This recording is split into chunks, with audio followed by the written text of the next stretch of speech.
fire at the doorstep. Literally, fire's burning 80 feet right above their house here. The unpredictable situation in the South Okanagan and expanded evacuation orders.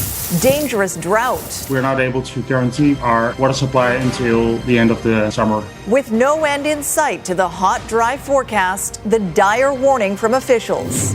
And busted for a breathalyzer test she physically couldn't take. I was absolutely distraught and humiliated. How she fought the law and she won. You're watching Global BC. This is Global News Hour at 6. Good evening and thanks for joining us. Chris is off tonight. New evacuation orders are in place in the South Okanagan, where the Inkameep wildfire is growing and threatening a number of homes near Oliver and Osoyoos. Paul Johnson is live near the fire line. What are the conditions like now, Paul? Well, Sophie, it's really a mixed bag in terms of progress. We were just remarking earlier how this mountainside here has the least amount of smoke and fire on it that we've seen since we started reporting here. There have been helicopters working at dropping water. They've made good progress. But just as we were talking about that, some people came up and pointed out a new massive plume of smoke just on the northern end of the fire up near Oliver. So this is still a dangerous and unpredictable fire.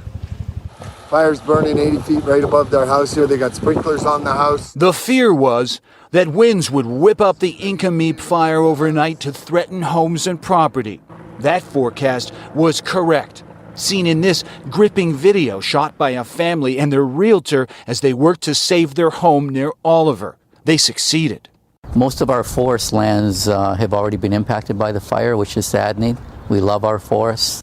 Reacting to the overnight flare-up, Chief Clarence Louie of the Osoyoos Indian Band says after days of the fire scorching their land, much of it has blown off of their reserve, but not without their own close calls and evacuations.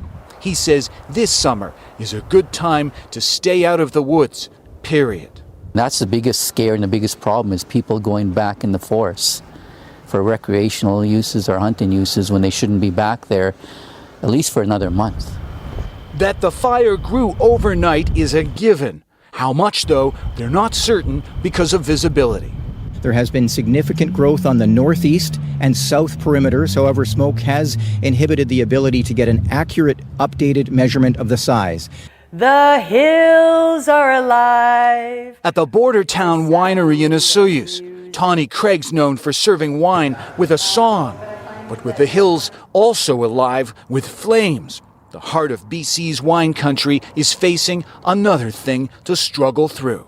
We expected that our patio would have been packed and we would be serving our wonderful wines and our cider out here to a host of very happy people that got out from the pandemic to get out and have a great holiday in British Columbia. And how many have you got today? Not very many. After pandemic and now fire, Tawny's got another song that nicely captures their approach to things now.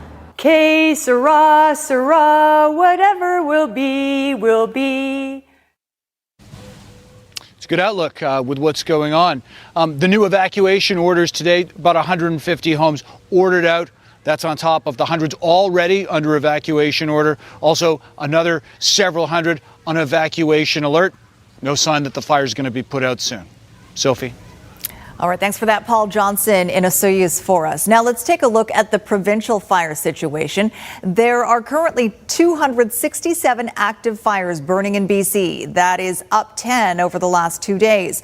39 are fires of note. That means they are highly visible or pose a potential threat to public safety, and 86 are considered out of control. The majority of fires so far this year, just about 50%, have been caused by lightning, with 34.7% caused by humans.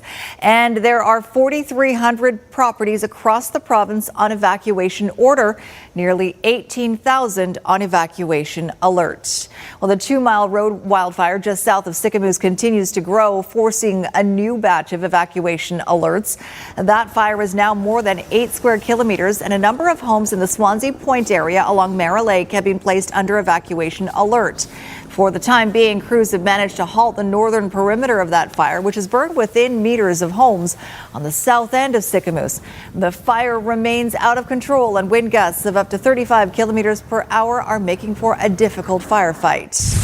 Communities are mostly empty in the Edgewood and Fauquier areas as 2 wildfires continue to threaten those towns. The Octopus Creek fire is burning 11 kilometers south of Fauquier and said to be more than 4,200 hectares. The Michaud Creek blaze is burning about 20 kilometers south of Edgewood. Dozens of firefighters are battling those fires along with 2 helicopters and heavy equipment. BC wildfire officials are concerned, however, as strong winds are expected to continue driving the aggressive fire behavior. Lightning is believed to have caused both of those fires. Crews are pleading with boaters to give their air crews space to operate on Skaha and Vaso Lakes as they battle the huge Thomas Creek fire. That one has consumed nearly 70 square kilometers on the east side of the valley above Skaha Lake. Pleasure craft restrictions are in effect, and the Okanagan Falls boat launch has been closed. Just over 700 properties, including a number of farms, remain under evacuation alert. And 3 helicopters have been working to try to get the upper hand on the White Rock Lake wildfire northeast of Merritt. Even though temperatures have dropped a bit, ground crews have been challenged by a growth in this out-of-control blaze, thanks mainly to increased winds. It was last pegged at 7,400 hectares. The Thompson-Nicola Regional District has issued evacuation orders and alerts for a number of properties in the Westwold area. There have also been smoke impacts to the hydro line in the area, with multiple outages occurring due to the smoke. Well, it's been 5 weeks since most areas of southern BC have seen any significant rainfall. And with no change in the forecast, the province is rapidly moving into historic drought conditions. Richard Zussman reports on what the drought could lead to and what can be done about it. The signs of drought are impossible to escape. Dried out lawns, disappearing creeks. Essentially, the southern half of BC have had little to no rainfall for over 5 weeks and counting now. We do have continued dry weather in the forecast, so we don't see conditions improving anytime soon. There are 7 areas in the province shown in red now at drought level 4. The West Kettle area seeing the lowest levels of water ever observed. One community has already broken a record for longest time without rain, and more may follow, on top of dealing with the crippling heat dome earlier this month. I think in the future, drought events like this will just be called summer in BC, especially on the coast and the Okanagan. Some places like the Gulf Islands are so dry, tourists are asked to bring their own water. And the advice to almost everyone in the province is it's time to reduce water use. Your outdoor watering, follow all of your local and regional government water restrictions. The Sunshine Coast Regional District will be putting in water use restrictions starting Friday. The fear, the community could run out of water entirely by summer's end. We're not able to guarantee, with the current demand from the community, our water supply until the end of the summer, early fall. Ecologists are also seeing a severe impact on waterways, and that is threatening the lives of fish and other wildlife. The organisms that are living there, whether they're fish, amphibians, invertebrates, other things, are really going to have their habitat squeezed on them, and what's left of their habitat will be getting warmer. It has now been 5 months of substantially below average rainfall, and for now, there's no hope in the forecast that will change anytime soon. Richard Zussman, Global News, Victoria. Meteorologist Christy Gordon joins us now with a look at how this summer stacks up so far when it comes to rainfall records. Christy? Thanks, Soph. Well, as Richard mentioned, so Nanaimo broke a record today with 35 days of no rain, but we have a number of others. Victoria and Vancouver have 37 days with no rain, but it's not actually a record. The records far surpass that, say, for example, in Vancouver with 58, but nonetheless an incredible stretch. Kamloops and Kelowna surprisingly only has 15 days with no rain. That's because they did see some thunderstorms earlier this month and brought some rainfall. But when you look at the drought, Victoria and Kelowna have only had had less than 10 millimeters of rain since the beginning of June. And the amount of rain you can see in Kamloops and Vancouver is really from the beginning of June. Since about June 15th, it's been exceptionally dry. And even looking beyond that, it's been even longer. As Richard was saying, I mean, it's been months now that we've had below seasonal conditions in terms of rainfall. Pretty incredible. All right, we'll talk to you later for the forecast, Christy. Thank you. A BC woman is back behind the wheel after a run-in with a roadside breathalyzer test. Jamie Fletcher has a medical condition, which meant she couldn't provide a proper sample, no matter how hard she tried. The penalties she was facing and how she managed to fight back. Next on the NewsHour. Meet the man behind some of the everyday sounds heard in film and TV and the unique ways he creates those noises. That's coming up. I'm a little bit of la la la la la la, a little bit of Alexis. Schitt's Creek in stop motion, the tiny town created by a BC man and how it's caught Hollywood's attention. That's later. Right now, though, a Vancouver Island woman says the RCMP refused to listen to her when she tried to explain her physical disability during a breathalyzer test. And as Ted Chernecki reports, she says that put her through an unnecessary ordeal. Jamie Vanderleek is a full-time nurse who hadn't missed a day's work during the whole pandemic. She was looking so forward to some time off this month in the Okanagan. She's always suffered from the public's reaction to her facial disfigurement caused by Bell's palsy, but the RCMP took it to a whole new level. So I tried. I felt like it was probably about 20 times. Later in the report, I seen that he wrote it was 12 times that I had tried and failed to make the sample. She even went to the detachment's watch commander offering a blood sample, but was refused. She was facing 90 days of no driving, a 30-day vehicle impoundment. Her car was towed for 30 days, and it was the family vehicle while on vacation. She also was facing a $500 fine, a $250 license reinstatement fee, and at the end of all of that would have been referred to a responsible driver program to learn about the dangers of alcohol and driving. Her experience, she says, has been particularly difficult. I just stared down at my feet in complete humiliation, trying not to cry, because I just felt completely humiliated, and that I had no way of proving my innocence. There is a feature on those roadside breathalyzers that with a push of a button will allow a partial sample for those with breathing issues. But in BC, that feature's been disabled because it usually results in a lower alcohol reading. But the degree to which it's going to be lower is not going to be so significant that it justifies punishing people like Ms. Vanderleek and all the other people with disabilities and medical conditions that have been physically incapable of providing a sample and have had to face the consequences. There's other people with disabilities out there that have reached out to me and said, this happened to me too, and they couldn't get it overturned. And to me, that's a real injustice. Even though she won her case at a Road Safety BC review hearing, she still has had to endure the time without a license and a vehicle, both needed for her work. And since going public, she's heard from several other Bell's palsy victims who couldn't get their suspensions overturned. Ted Chernecki, Global News. That collapsed crane at a construction site in Kelowna has now been dismantled and removed. The area deemed safe and the evacuation order lifted. Global's Travis Lowe has more on the return home for displaced residents and why some wanted to wait longer. Carmel Court residents were finally allowed home today. I pushed really hard to hold it off a day or two more, despite the fact that the building's manager wasn't in favor of it. People are going back into stinky apartments with rotten food, meat, whatever products, and I don't think it's safe. Remediation is underway at the Bertram Street building after being under an evacuation order for 10 days due to the deadly crane collapse. Out of the way, everybody! Out of the way! So as residents drifted in, their fridges were dollied out. According to Stefan, the building manager here at Carmel Court, the majority of fridges and freezers are biohazards and have to be removed and taken to the dump. Numerous days of no power have turned residents' fridges into bacteria cultures rife with heinous odors that can't be removed. But first, each fridge has to be emptied of all the rotted food and put into that garbage container over there. The offending fridges are then stacked in another dumpster, raising many questions for residents about returning. Well, I don't know if we really can yet.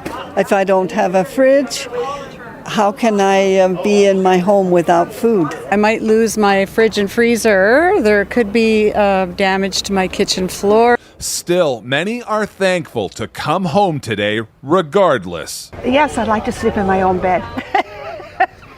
But amidst all the uncertainty of what may await residents of the building in their apartments, Carmel Court's Carl Noren, I'm not anxious. I'm not upset. Put today's return home and possible loss of a fridge, people died here, this is small potatoes, into a bigger and sobering perspective. This is a minor incident in our lives compared to what's happened here. And everyone at Carmel Court seemed to understand that perfectly.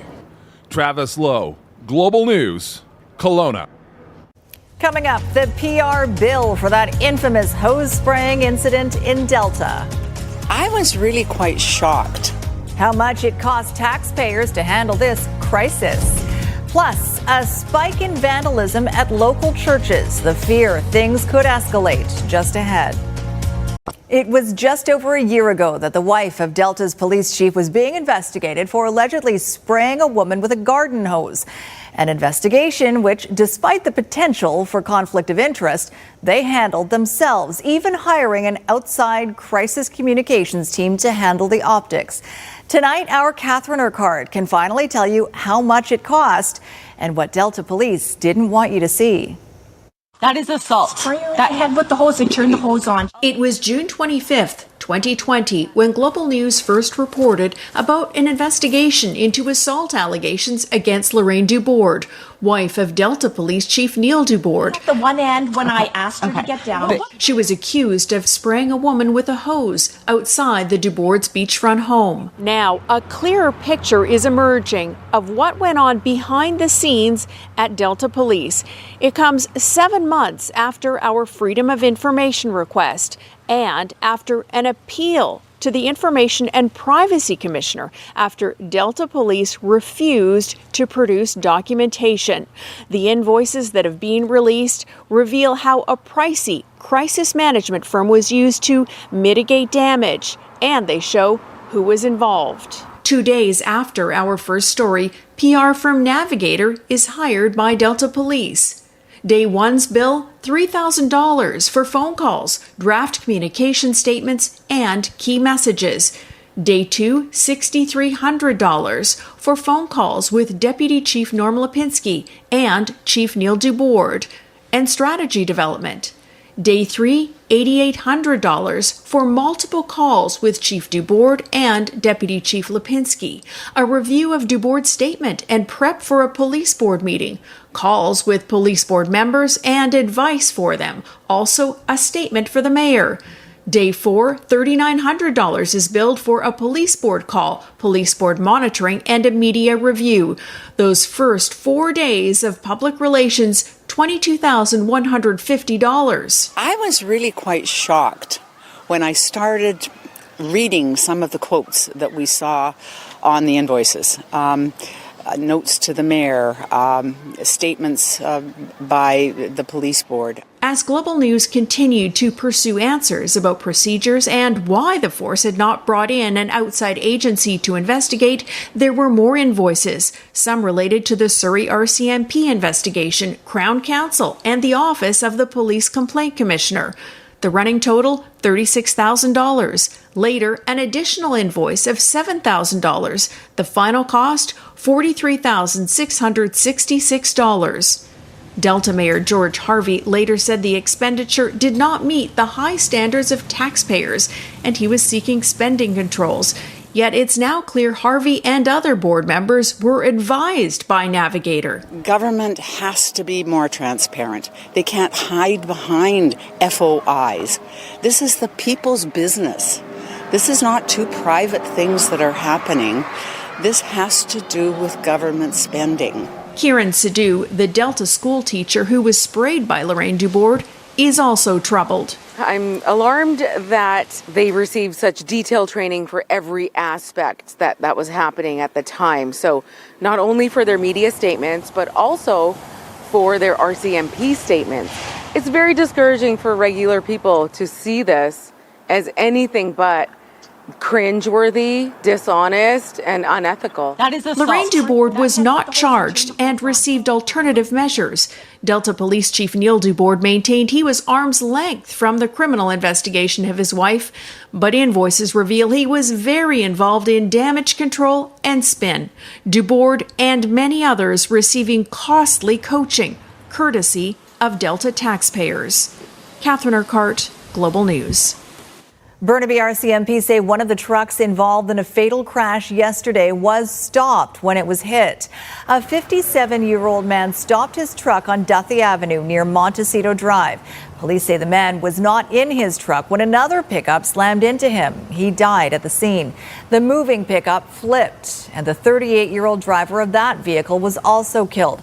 Police say it is still early in the investigation. They have not publicly identified either driver, and there's still a lot they don't know. For instance, why was the older man stopped and out of his truck? What we're looking for is any witnesses, any dash cam video that can kind of explain to us where he was in relation to the vehicle when the collision happened. In particular, police want to hear from anyone with dash cam footage from the minutes before the crash at 5:20 yesterday afternoon on Duthie as far north as Hastings. They ask that you give them a call. Vancouver police are seeing a major spike in vandalism at places of worship. It comes as churches, in particular the Catholic Church, face outrage over their past stewardship of residential schools. And the country faces a reckoning over the children who died there. Rumina Dea reports. Residents wondering what is going on when they set eyes on this. Very scary. Vancouver police have erected 24/7 surveillance cameras at St. Mary's Ukrainian Catholic Church near Cambie and 14th. I'm so upset about this, believe me. The pastor discovered lighter fluid, rags, and a suspicious man at the church early Tuesday morning. We're currently investigating 13 incidents of mischief and vandalism that have occurred at church properties since June 2nd. This is a dramatic increase. 13 incidents across the city, including 5 of note since last month. A rare and disturbing spike, say police. Graffiti, killers released the records, rocks thrown through windows, orange paint splashed on at least one church, and threats of fire. The VPD investigating whether there are links to other crimes targeting churches in the Lower Mainland and across BC. 5 churches have burned on First Nations land across the province since the recent discovery, which shocked the nation. The suspected remains of hundreds of children found in unmarked graves at residential schools in BC and across Canada. We understand that this is very emotional for a lot of people. There are better ways to express your anger and frustration and express your views than committing crime. No arrests have been made in any of the 13 cases. The VPD believes they're likely dealing with a loose-knit group of suspects, but say others have been inspired to join. The damage relatively minor, but police are concerned it's going to escalate. It's putting people in danger. It's emboldening other people to commit crime. A spokesperson for the Archdiocese of Vancouver told us no one was available for an on-camera interview, adding they will not be discussing the incidents due to privacy and safety concerns. Vancouver police are urging witnesses to come forward before someone is injured or worse. Rumina Dea, Global News. COVID cases going in the wrong direction, the rise in daily infections, and where we're seeing the increase.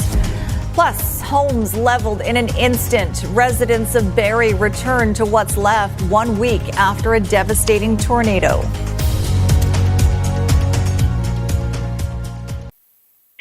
Well, after an extremely busy afternoon commute, traffic is finally easing off eastbound along Highway 1 from the Cassiar Tunnel right through the Burnaby Lake stretch.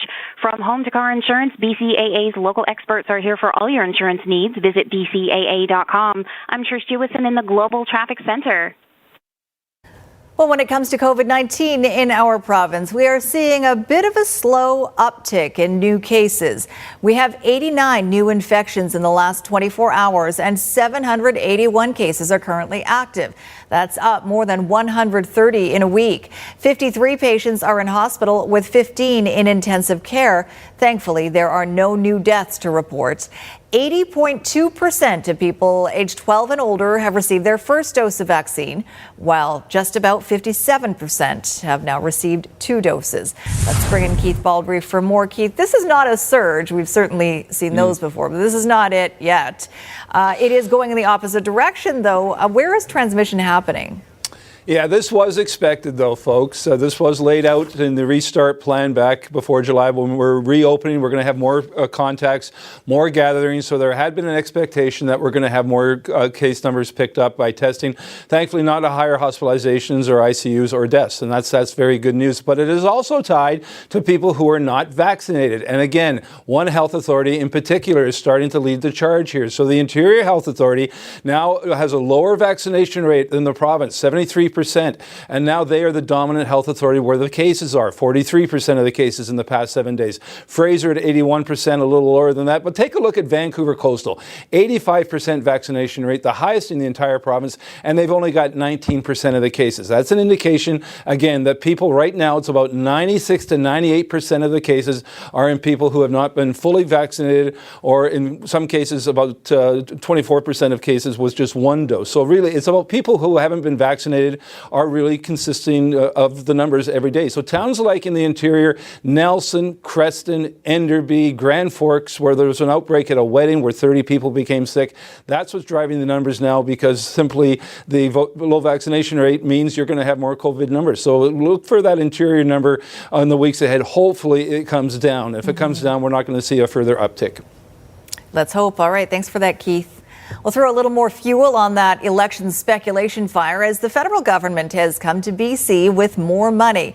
The MP for West Vancouver Sunshine Coast Sea to Sky Country in Squamish today at the Sea to Sky Gondola, Patrick Wheeler announcing a new $485 million fund to help the tourism sector across the country as borders begin to reopen. There's a lot of projects that I think would be tailor-made for this, whether it's in the destination development or the product development point of view. I know a lot of the conversations I've had recently with operators in the tourism sector is there's a big interest in looking at slower tourism, more sustainable tourism, and that's one of the areas that this is able to support. No specific amount of money is earmarked for any particular business or sector, but Wheeler says a wide array of organizations can apply for the money, including businesses, nonprofits, and First Nations. In Health Matters tonight, a warning if you like to eat shellfish. Elevated water temperatures are increasing the risk of foodborne illness, with 10 local outbreaks in the last 10 days. Conservation officers have noted a spike in the number of people out harvesting shellfish illegally, but with warm water comes more bacteria, in particular Vibrio bacteria, which can cause illness or death from eating undercooked shellfish. The BC Centre for Disease Control is warning British Columbians to harvest only in approved open areas to minimize the risk. Up next, surviving a tornado. I remember just spinning end over end. We're hitting the ceiling, the wall. 1 week after Barrie was hit, the long process of picking up the pieces. Plus, a man you've likely never heard of, but you've definitely heard. This is BC with Jay Durant, brought to you in part by Fortis BC, BC's energy solutions provider. It's been a week since a tornado packing winds of more than 200 kilometers an hour slammed into Barrie. Dozens of homes were destroyed. Global's Erica Vella was on the scene just hours after the tornado hit and has more on how residents are coping. I just saw all the building materials in our compound. Everything flew straight up in the air. The doors ripped off the trailer. There's a tornado right there. Swept away by a tornado. I remember just spinning end over end. We're hitting the ceiling, the wall, the floors, just felt like being in a laundry machine. Then I think I blacked out maybe 10, 15 seconds, something like that. and woke up over here just lying in the dirt. The tornado was basically right on top of us. Literally touched by the natural disaster, Stephen Gallion says he's lucky to be alive. It's a little surreal just to see the amount of damage, just how far everything was thrown around, just the sheer destruction of it all. It was pretty breathtaking. Kind of feel like I'm in a movie, but it hasn't ended. We're on day 7 and it just keeps going. Kim Ridgers says she was struggling to keep her yoga studio afloat during the pandemic. The day before it was set to reopen, the tornado hit her home. Pure chaos for the last 7 days. It's just been a nightmare. I'm trying to furiously pick up the pieces of my life. Initially, there were 78 homes that were tagged unsafe. That number has gone down to about 70. Some of them, they have roof damage or they have some particular piece, but it's been able to make safe through the work of contractors, and that allows people to get back in. 10 people were injured. All have been released from hospital. But Barrie's mayor says many are still dealing with issues like housing and insurance. Barrie has an incredibly tight rental market, very difficult to find anything at all, almost zero vacancy. The other major challenge, I guess, is going through that insurance process, which many companies have been great. I've been hearing great reports about some. A few others that have been a bit more difficult or hard to reach, and obviously that adds to the challenge. It's crazy that nobody got hurt. John Hunwick says he likely won't be able to return home for another year. But in all the chaos over the last 7 days, he says there has been continued support. Like, you always hear about it, like you see like hurricanes in the States and tornadoes and stuff. You hear about it, and then when you see it in your own kind of city, it's kind of like, all right, yeah, people are good. Erica Vella, Global News. All right, let's bring in meteorologist Christy Gordon now with a look at our forecast. Is there any rain down the road, Christy? Anything? Well, there is a little bit of something for the South Coast. I mean, really, the target, though, if you have a look at this image here, Sophie, the target has been along the jet stream driving into the Central Coast for the last few days, and that will be the case for the next couple. So when we start to see some moisture push in, it really is going to be the Central and North Coast that will get the bulk of it. But overnight tonight, that system, that frontal system, is going to shift a little bit further south. So we may see a sprinkle or two across Metro Vancouver. Majority of the showers could be across Vancouver Island, but it's really not going to move any further south. So southern BC, as you can see at high and extreme value at the fire danger rating, will continue as such. Hopefully northern Vancouver Island will see a little bit of relief though. Now in terms of smoke forecast, once again, we're going to see a westerly flow blowing that smoke into Alberta tomorrow. Western sections across BC, very lucky. We are going to see gusty winds again tomorrow afternoon. Big concern for the fires that are in place across the interior regions, but they should be fairly light overnight. There's the dry conditions we're expecting across southern BC. Again, for the South Coast, we may see a little bit of cloud cover, chance of showers across Vancouver Island. For Metro Vancouver, it might be a sprinkle, but that would be about it. And then we'll see some cloud cover tomorrow morning, but then sunshine and again, no rain, significant rain as far as we can see. Tonight's Central Window's weather window is from Greg Reilly. This is from Osoyoos last night when the winds picked up. They were northwest wind gusts and through the evening and overnight hours. Pretty scary situation there. So, yeah, is it ever? All right, thanks for that, Christy. Well, on tonight's This is BC, we want to introduce you to a man named Mike Keeping. And even though you might not recognize his name, you probably have heard his work. Jay Durant explains. This would be a bizarre scene to walk into. A grown man sitting on the floor playing with a fake plant. But this is Mike Keeping's job. For 40 years, he's been a Foley artist, creating sound effects for movies and TV shows. So my brain is basically a library full of sound. It's full of a whole pile of different things. He spent years building up his prop kit, something for every sound effect you could imagine. A lot of this stuff looks like junk to the average person, but it's gold to me. He's never been stumped. There isn't a sound he can't replicate. So there's scenes where people are doing, like, putting their hand in goop. This is a body fall. Vegetables come in handy. Cabbage and celery are particularly useful for scenes that are a little more intense. This is a neck break here. Or bone breaks, right? You could do double up even. The finger bite. This cabbage for stabbing. Animal documentaries? No problem. Mike's got that mastered too. Guitar picks taped to work gloves make for good claws. Then I proclaims this. He's worked on cartoons, remastering classics like Casper, Betty Boop, and Popeye. And an endless assortment of live-action genres. So what I do is I usually take a machete and it gives it a really nice sword sounds, right? It all adds up to multiple seasons on dozens of different TV series, as well as movies and video games. Never being selective about the jobs he takes. Are there certain productions you like working on more than others? The ones that pay well. Jay Durant, Global News. Very practical. If you know someone who has a great story to tell or something unique to BC, email your ideas to Jay at thisisbc@globalnews.ca. You're never going to think of celery and cabbage in quite the same way. You know, I really thought it was the sound of the bear eating, but apparently not. Well, a little surprised. he was hungry. I mean, you get lunch and you get to work at the same time. Mm-hmm. And you can put your junk to good use. Okay, so tomorrow night, the Canucks are going to draft a new player. Next week, they're going to go after somebody in free agency, maybe more than just one person. And the shopping list is big defensemen. You know, kind of add some guys with some size and strength. In other words, Jim wants a defenseman who wears XL sweaters, someone between the sizes of Quinn Hughes and Tyler Myers. So bigger than you then? Basically, yes. Okay.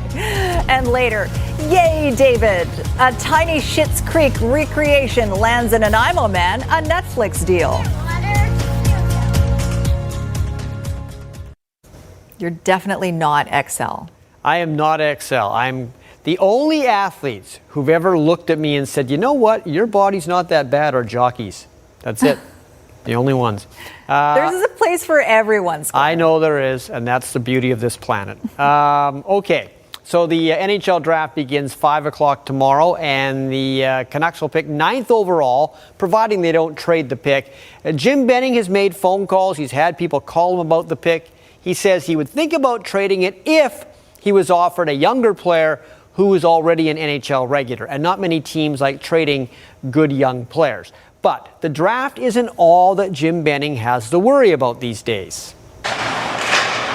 Jim Benning has his sights set on improving the Canucks as much as possible over the next 1 to 2 weeks. It'll start with Friday's draft, where Vancouver holds the number 9 pick overall. There is a chance Port Moody's Kent Johnson, a slick scorer and playmaker with the University of Michigan, could be available. But even if he isn't, the Canucks figure to land a pretty good prospect.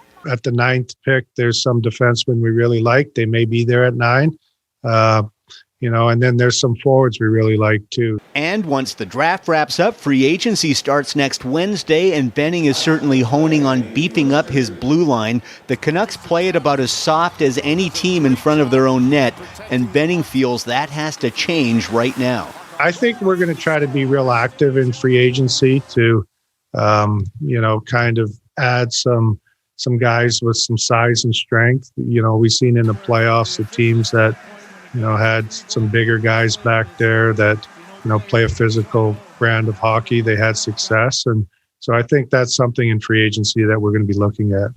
Benning is fielding calls on a few players. Nate Schmidt continues to be a popular target, but Benning says he never put up a for sale sign. It's been more other teams fishing for a deal. But you get the feeling Benning wouldn't mind shedding that $5.95 million cap hit. And Jake Virtanen, who's most likely played his last game as a Canuck, is clearly on the block. We've given teams permission to talk to his agent, and they need to feel comfortable with the situation. So I don't know where it's going to end up, but I guess we'll see in the next 2 or 3 days. And Benning hasn't ruled out bringing back a couple of Canucks who are unrestricted free agents, defenseman Travis Hamonic and center Brandon Sutter, who would fit nicely but at much less than his previous $4 million plus per season. He's a veteran player. He's a good penalty killer. We just think that he's an important guy in the room. And, he's a good fit with our group already and a good leader in our group. So we'll just see where it ends up. Now, the NHL released the regular season schedule today, and it does include a 16-day break in February for the Winter Olympics. But the NHL hasn't made a deal with the Olympic bosses about sending players to the Olympics yet. So if they didn't end up going, they would revise this schedule and fill in that hole. As for the Canucks, they start this season with a 6-game road trip. It begins October 13th against the Oilers. The first home game is October 26th against Minnesota, and that'll begin a 7-game homestand. So 6-game road trip, then 7 straight at home to start the year. Here are some notable home games for the Vancouver Canucks. They'll play the Oilers twice, 30th of October, January 25th. Seattle comes to town twice, right after Christmas, and also in April, late in the season. There's the Colorado visit, Pittsburgh, Toronto, Montreal, December and March. Those 3 straight games, Montreal, Washington, and Tampa, are part of a long homestand for the Canucks in that month. Okay, the Montreal Canadiens' unexpected playoff run might be the last hockey Sicamouse's Shea Weber ever plays. He likely will not be with the Canadiens this coming season because of issues with his thumb, his ankle, and his knee. He played through more pain than we can imagine during the playoffs. And at the age of 35, Habs GM Mark Bergevin would not be surprised if Shea Weber never comes back to the NHL. Well, it was hard for Shea. I mean, that's all he knows. It's, he's a hockey player to the core. He's been doing that all his life, and it's really hit hard to realize that he can no longer perform the way he's expecting for him and his teammates. It will be impossible to replace Shea Weber. I mean, what he brings to our team on and off the ice, we'll try our best, but I know deep down that you can never replace Shea Weber. Nobody on the Whitecaps has been more public than head coach Mark DeSantos about his dislike for having to be a soccer nomad ever since the pandemic began last year. He knows they couldn't stay in Vancouver, but DeSantos often said he believed that playing in temporary homes cost the Whitecaps a win. So he's very happy, maybe more than anybody else, that they're coming home next week. When we look at the beginning of August, where we have also Max and Cava returning from the national team, where if everything goes well, we'll have a new addition with the team. I think that the fact of training at UBC, I think all of that is just going to be a massive boost for all of us. And as we said yesterday, maybe their first home game, August 21st at BC Place. That's what they're hoping for. There you go. That would be amazing. Thank you, Squire. A Nanaimo man's tiny Schitt's Creek makes a big impression on the show's creator. That's next. A Nanaimo man has turned his love of the show Schitt's Creek into an exciting new venture with a media giant.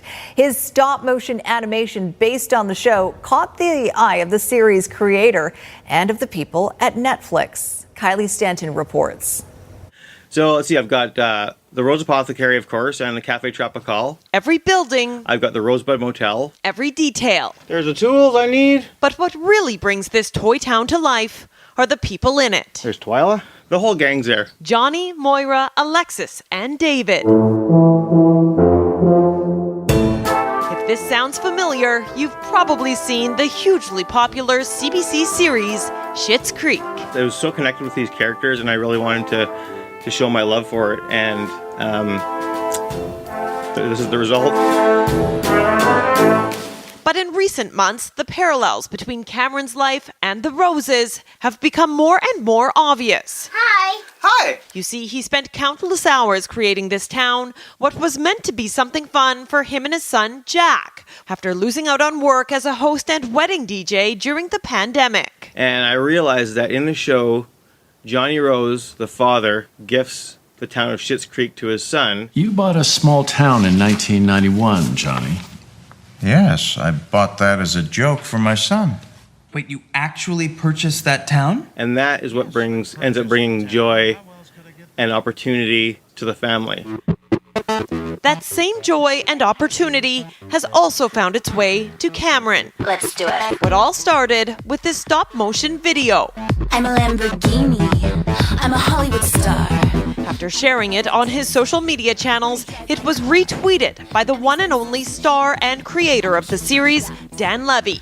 calling it a masterpiece. That was the moment I was able to actually call myself an artist. Cameron started the Little Shits Instagram page to share his work and quickly gained a following, David! including one major player who reached out to collaborate. I got an email from them saying that they wanted me to pay me to create my toy art for their titles.